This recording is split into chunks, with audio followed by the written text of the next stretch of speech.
Hoy les traigo una creepypasta que se llama, el modo culto.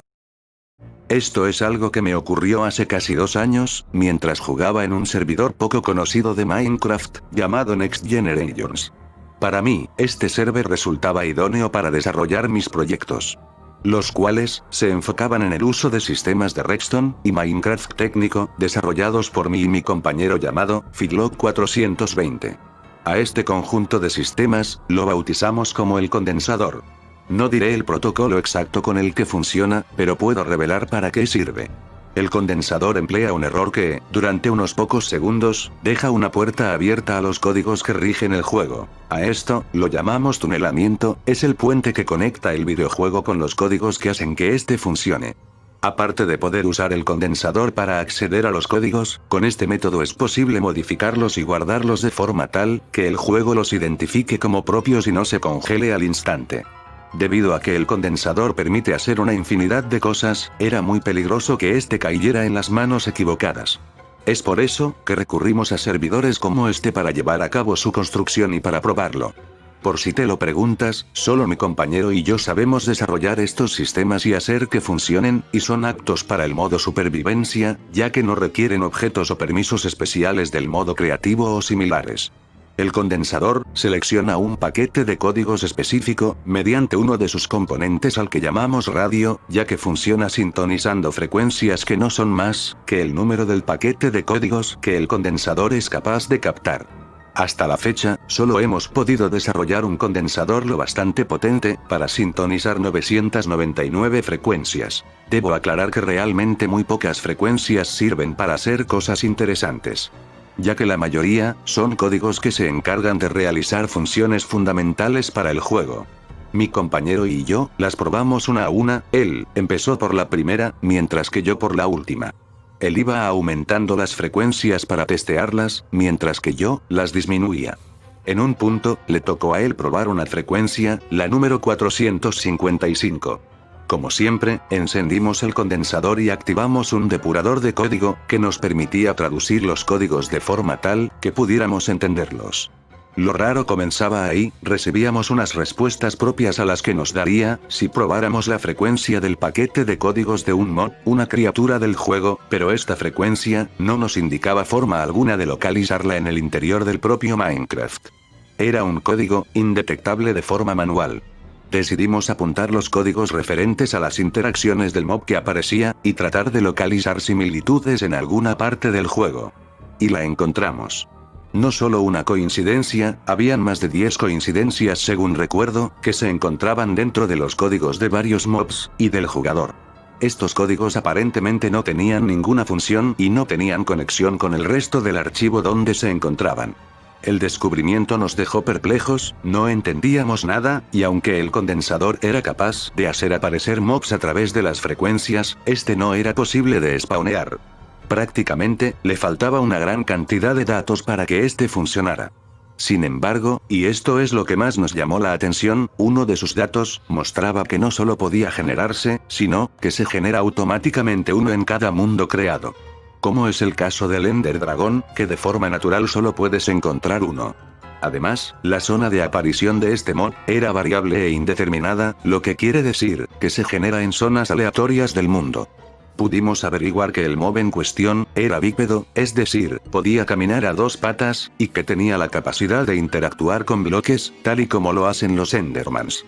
Este era, por el momento, uno de los mayores descubrimientos que conseguimos mediante el condensador, por lo que movimos tierra y mar para conseguir información sobre el mob. Como última opción, decidimos comprobar una por una, cada versión de Minecraft para buscar de forma manual coincidencias en los códigos, y lo conseguimos. Encontramos una gran cantidad de similitudes entre los códigos recibidos y un mob de las versiones más antiguas de Minecraft. Su archivo se llamaba Human Heart, un mob normal que tenía la skin del personaje Steve. Buscamos información, y encontramos una página que hablaba acerca del mob. Decía cosas interesantes sobre él, pero nos llamó la atención que hacía especial hincapié en que el mob no interactuaba con bloques, ni los colocaba ni los destruía. Pero, según los códigos que recibimos en el condensador, sí que podía hacer esas cosas. Al verificar los datos de Human Heart, era cierto que no podía interactuar con bloques. Entonces, ¿qué significaba todo esto? Descubrimos que Human Hard y nuestro mod eran mods distintos, pero que compartían gran parte de los códigos. Todo encajaría si no fuera porque nuestro mod, en algún momento, fue capaz de interactuar con bloques. Eso nos quitaba el sueño. Si no era ese mod, ¿cuál era entonces? Decidimos dejar de compadecernos y actuar. Usamos el condensador para materializar al mob, usando los códigos de un Pigman, ya que eran los que más se asemejaban al mob según los códigos, y el riesgo de incompatibilidad era menor. Usamos un chunk de control para hacer la prueba, generamos ahí un Pigman y procedimos a la materialización. Nada más empezar la materialización comenzaron los problemas. La capacidad del condensador era algo débil para un proceso como ese, por lo que la materialización tardaría unas 8 horas en completarse. Tanto Fid como yo, somos españoles, y ya era de noche cuando lo comenzamos. No podíamos esperar 8 horas, por lo que decidimos activar una función adicional que impedía que los mobs que se encontraran dentro de ese chunk en particular, no pudieran salir. No sabíamos si cuando la materialización terminara, el mob rompería los cristales del chunk y saldría. Lo hicimos, por precaución. Nos fuimos a dormir. Yo en concreto, estaba impaciente por ver a ese mob. Di muchas vueltas en mi cama esa noche. A la mañana siguiente, comenzó el horror. Unos usuarios, con la ayuda de un administrador inmaduro, se les ocurrió la increíble idea de destruir el condensador, con el único propósito de reírse un rato. No lo podía creer, no quedaban más que escombros del condensador, y ni rastros del Pigman. Fid, más que enfadado por lo ocurrido, estaba preocupado.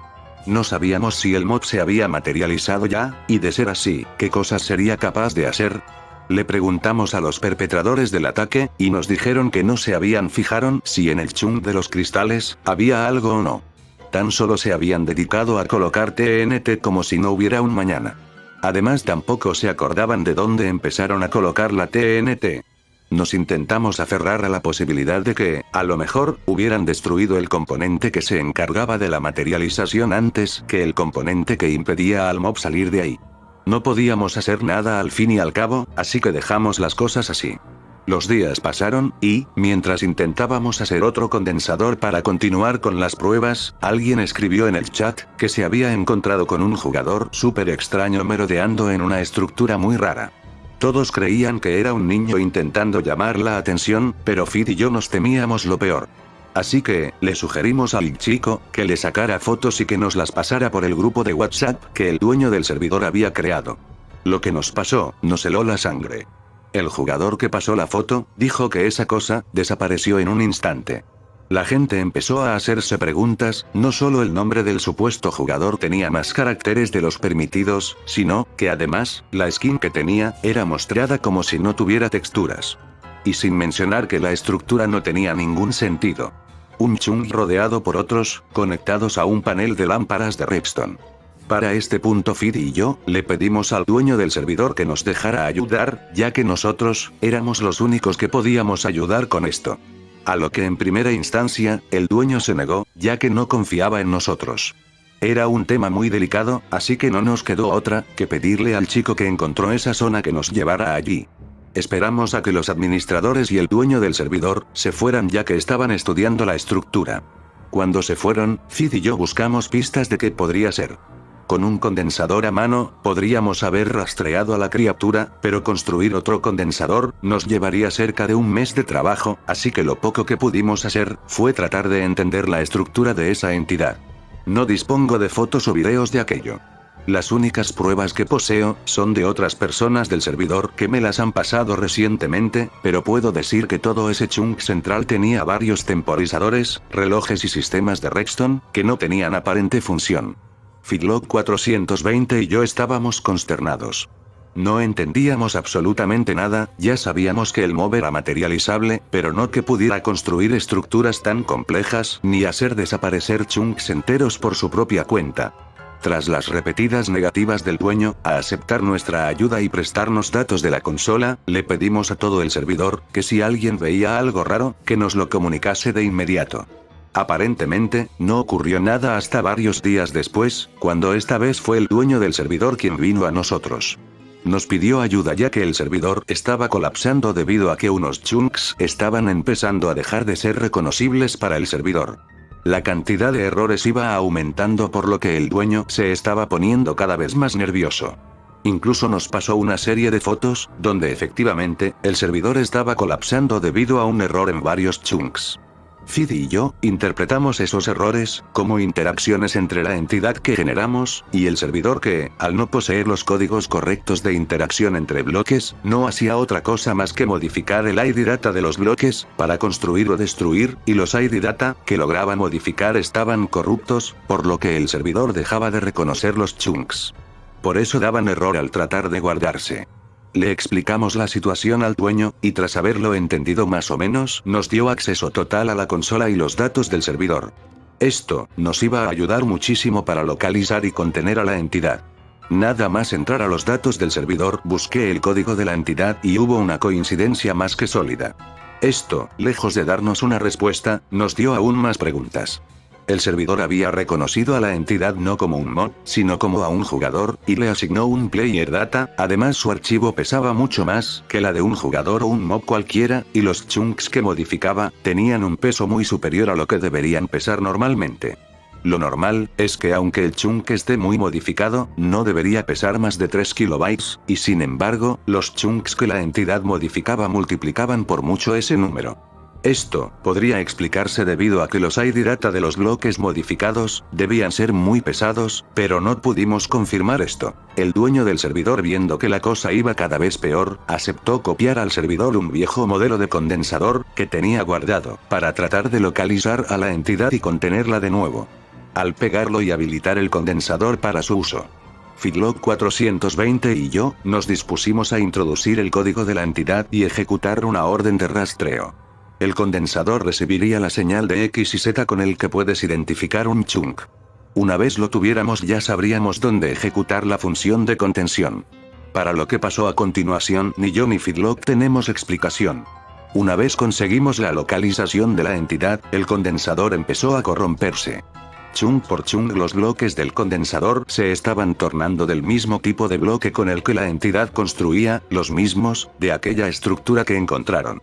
Por lo que asumimos que la entidad estaba tratando de tomar el control del condensador o inhabilitarlo. Pocos minutos después, tuvimos que irnos, ya que, prácticamente, todo el condensador había quedado inutilizado. Pausemos un momento y reflexionemos. El condensador estaba colocado en una zona muy apartada de todo lo que estaba pasando, una zona libre de la entidad podríamos decir, y aún así, había todo un mundo para que la entidad modificase otras zonas en lugar del condensador. La entidad entendía que el condensador iba a perjudicarlo y actuó de forma racional, a lo que me llevó a pensar en dos teorías. ¿Es, o fue, alguna vez este mob una inteligencia artificial que adquirió conciencia propia? ¿Se trata de Herobrine o algún similar? No íbamos a sacrificar otro condensador, Fidlock 420 y yo teníamos las coordenadas del chunk, así que fuimos hasta allí.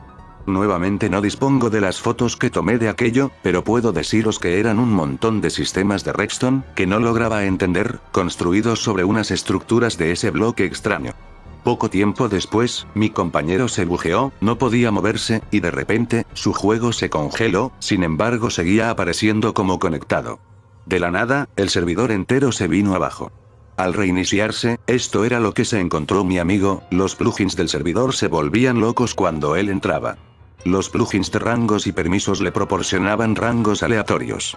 Al entrar no le era posible moverse y, a los pocos segundos de estar en su cuenta, el servidor lo quiqueaba porque sobrepasaba la memoria del mismo. Lo más perturbador en mi opinión, se enviaba a sí mismo mensajes en código binario, las fotos que ves son tomadas por Fidlock 420 al intentar entrar en su cuenta. He intentado traducir los binarios, pero en sus fotos no se pueden ver los mensajes completos, y obviamente, no recuerda los mensajes al completo. Tras esto, el dueño del servidor estaba muy angustiado, el servidor estaba a unas pocas horas de desbordar su capacidad y eliminarse, no habían guardados de seguridad por lo que el servidor estaba condenado. De repente, varios jugadores reportaron estar viendo a Fidlock en algunos teletransportes públicos del servidor, pero este no aparecía como conectado y no mediaba palabra con nadie. A los pocos minutos esas localizaciones se llenaban del bloque de la entidad, de entidades extrañas con nombres en códigos binario, y las texturas comenzaban a desaparecer. Una jugadora pasó esto por el grupo de WhatsApp, eso originalmente era la zona central del servidor, que quedó totalmente irreconocible. Tras esto, no pudimos hacer nada y ese mismo día, el servidor fue destruido. Fidlock 420 y yo decidimos poner fin a nuestros experimentos con el condensador, es el descubrimiento más horrible con el que nos hayamos topado, y ya no nos damos a la tarea de seguir experimentando. Mi conclusión. Esta entidad fue un predecesor de Herobrine, o fue el auténtico Herobrine, una entidad que aparecía aleatoriamente, tras generar un mundo por primera vez. El mapa de Minecraft no es infinito. Tiene una longitud y latitud de 30 millones de bloques por 30 millones de bloques, quizás Mojang, o alguien del equipo, creara al mob con la intención de que el jugador lo encontrara en algún momento e interactuara con él y sus edificaciones. Pero al tener un sistema de generación tan aleatorio en un mapa tan inmenso, muy pocos usuarios llegarían a encontrarlo alguna vez. Hasta que gracias a la explosión de jugadores que recibió Minecraft, la probabilidad de encontrárselo aumentó.